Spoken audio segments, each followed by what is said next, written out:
What's good, guys? My name's Christian and welcome back to another video. Today we're talking about McDonald's. It's just one place you can go where it's fun to eat and talk and laugh and still get some change back. We're sparkling at McDonald's, taking pride in what we do. In the 1980s, one of the biggest household names was McDonald's, and compared to the McDonald's that we know today, these guys were on a whole different level. Their uniforms were cool, their mascots were creepy, and their advertising was strange yet also unique. Look, Grimace, a suit of armor for a night. He sure sounds happy. Hello? Hello? For McDonald's Happy Meal. Regular hamburger. Regular fries. Regular soft drink. Now this is a good night. Good night.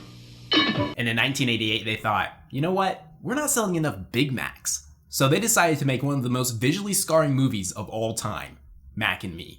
The movie opens with these ugly aliens drinking a strange liquid from the ground. And when I say these guys are ugly, I mean they are ugly. Now I know they were going for an E.T. look without completely ripping off the costume design, but I mean, like, come on. This is nightmare fuel. We then see a space rover land near them, and somehow they get sucked into it and it takes them back to Earth.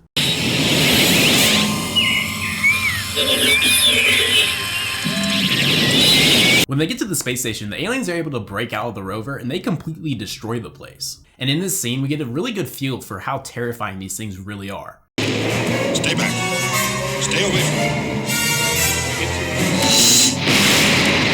me. This man just busts open that door just by touching it. Put him down. Tranquilize this man. Do not let him leave. Somehow, the baby alien gets separated from the rest of its family and it causes a car wreck.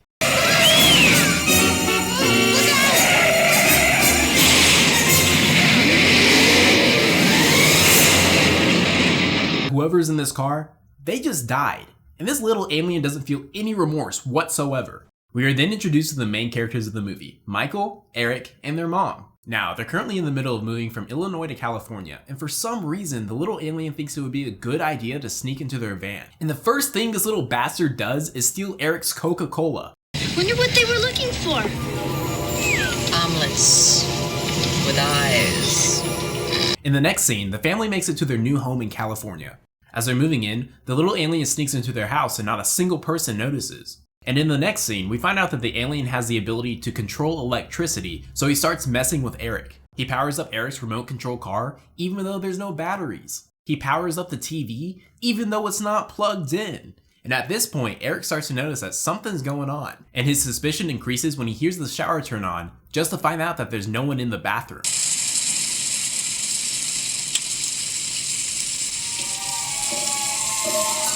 Hang on, what is that? I'm sorry, but in order to get an imprint on the mirror like that, the man would have had to have been pressing his nasty naked body against that mirror. Who will show me this guy's balls, please? Eric then follows the alien's wet footprints into the living room, and we see the guy throw a lamp at Eric and then just run off into the backyard.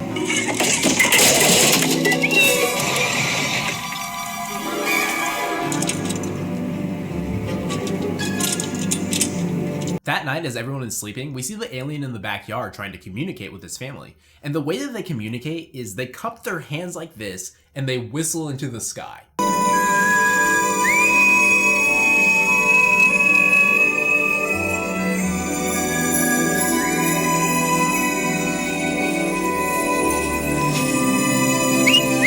And unless they're whistling at like a super high frequency, I feel like this would at least wake up Eric and his family. You know, someone would at least question, why is there whistling coming from my backyard? What is going on? The next morning, Eric wakes up and he is immediately terrorized by the alien.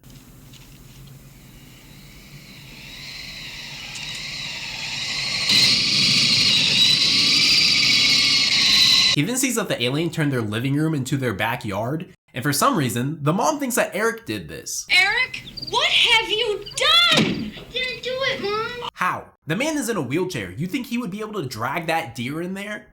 Or hang those birds on the ceiling fan? He can't stand. Eric then goes in the backyard so that he can cry in private, and he rolls off a cliff.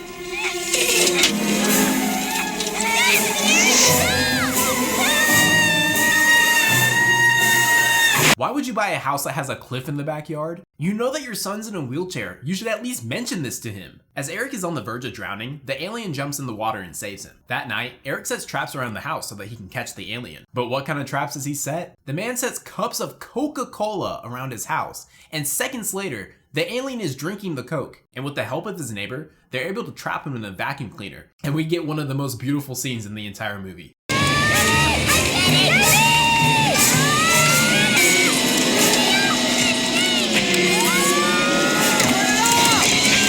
Eric then names him Mac, not because he likes Big Macs, but because he's a mysterious alien creature, but also because they like Big Macs.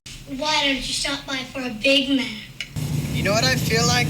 A Big Mac? Man, it's a genius. I'm psychic. I tell you. They then release Mac from the vacuum, and he's basically on the verge of death, but he's quickly refreshed after drinking a nice tall glass of Coca-Cola. This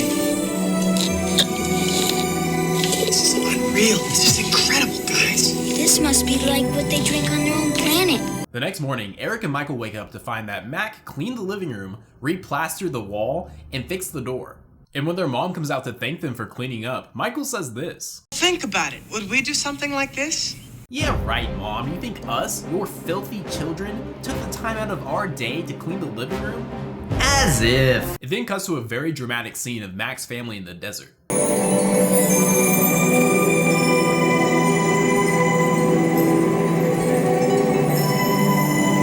I honestly feel like these guys could have made it to Mac by now if they would just stop acting like big babies. Like they know exactly where Mac is, but they're not doing anything. They're just sitting there. Later that day, Eric is getting ready for a birthday party and finds Mac just sitting in his living room. And I swear, every time this guy is on screen, he looks worse. He gives Mac a sip of Coca-Cola and they have this really weird bonding moment.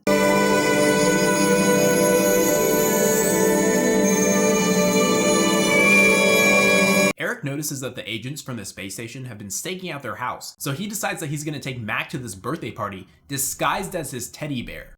I'm sorry, but no one would believe that this monstrosity is a real teddy bear. He's one of those new computerized kind. But I thought you said you had him a long time. I have. He just got new microchips. Alright, well, I stand corrected. They pull into the birthday party and we see these random guys just dancing in the parking lot. And it turns out that this birthday party is at one of the happiest places in California. It's not Disneyland, it's not Chuck E. Cheese, it's McDonald's. And inside, Mac is doing everything in his power to get caught by these agents. And for some reason they start having a dance competition inside this McDonald's. What kind of birthday party is this? And Mac starts dancing on the counter in his teddy bear costume and it is absolutely terrifying. And of course, Mac gets found out, so the agents chase them throughout the town. And for some reason, Eric is steering his wheelchair towards oncoming traffic, and he's causing so many accidents.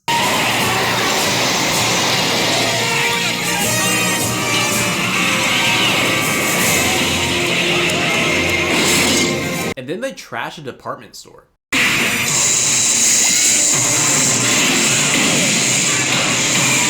After the chase, Eric and his friends decide to help Mac find the rest of his family. And after Mac drinks more Coca-Cola and whistles into the sky, he's able to pinpoint the exact location of his family. And they make it just in time because these guys are on the brink of death. But luckily they have just enough Coca-Cola to bring them back to full health. We better get something soon.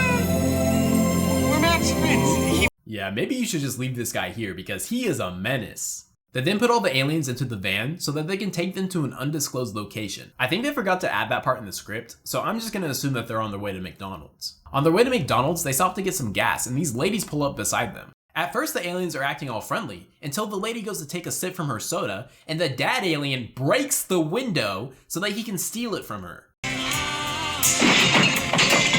do that! This man is a menace. They then get out of the van and walk into the grocery store next door. After they make a mess of the store, security comes over, guns drawn, and the dad alien just takes it from him. They 100% should have left this man in the mine. He is a menace to society. Everything was fine until they put this man in the van. The police arrive, and before they can confront the aliens, Eric rolls out and ends up in the middle of a shootout. He then gets shot and he dies. And to make matters worse, the store behind them explodes.